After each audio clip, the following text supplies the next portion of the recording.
आद्य क्रांतिकारक राघोजी भांगरे प्रणित आदिवासी महादेव मल्हार डोर टोकरे कोळी संघर्ष समिती महाराष्ट्र राज्यच्या वतीने जो आपण 23 फेब्रुवारी 2026ला आझाद मैदानावर जो महामोर्चाचं आयोजन केलं आहे, त्या संदर्भात आज आम्ही आझाद मैदानाची पाहणी केली आणि स्टेजचं वगैरे सगळं नियोजन करण्यासाठी आणि पोलीस स्टेशनच्या काही परवानग्या वगैरे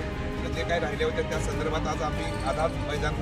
पोलीस स्टेशनला पण भेट दिली आणि आझाद मैदानावरती पण आम्ही माझे सगळे मित्र पाटील साहेब असतील, गणेश पाटील असतील, गोरक्षनाथ असतील, कोळी सर असतील,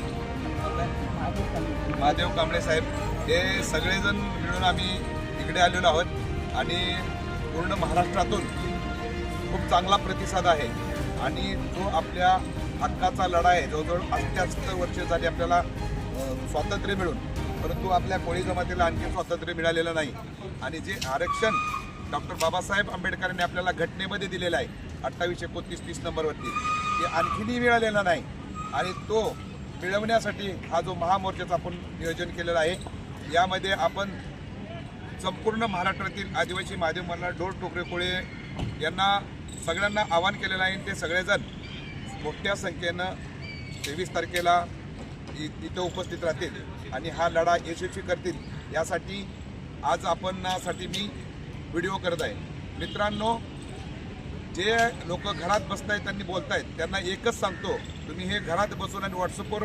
बोलायचं बंद करा आणि स्वतः ग्राउंड लेवलला उतरा आणि लोकांना न्याय कसा मिळेल यासाठी झटण्याचं काम करा. बाकीच्या सगळ्या तयाऱ्या पूर्ण झालेल्या आहेत. फक्त तुम्हाला एकीची ताकद दाखवायची आणि जे आमदार खासदार जे महाराष्ट्र शासनावर दबाव आणत आहेत त्याचा दबाव झुगारून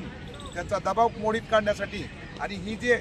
सरकार आहे आता BJPचं जे आपल्यावर अन्याय करत आहे, देवेंद्र फडणवीसला पण सांगतो की तुम्हीच बोललेलं आहे 2014ला की आम्ही देता का जाता, तुम्ही आलात, आता 11 वर्ष झाली आणखीन पण देत नाहीत, असा खोटारडेपणा तुम्ही आज चालवलेला आहे. नागपूर हिवाळी अधिवेशनामध्ये पण तुम्ही आमचं आंदोलन मोडून काढलेलं आहे, परंतु जो अन्याय होत आहे तो आता आम्ही सहन करणार नाही. जर तुम्ही आमच्या विरोधात काम करत असाल तर आम्ही पण तुमच्या विरोधात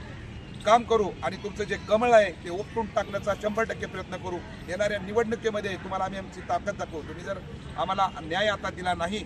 तर येणाऱ्या निवडणुकीमध्ये प्रत्येक निवडणुकीला तुम्हाला आमचा विरोध असेल. तुम्ही आजपर्यंत आमचं प्रेम बघितलं, याच्यानंतर तुम्ही आमचा विरोध बघा आणि येणाऱ्या ह्या महामोर्चामध्ये तुम्ही आमची ताकद पण बघा. जर तुम्ही 25 आमदाराच्या दबावाला बळी पडत असतील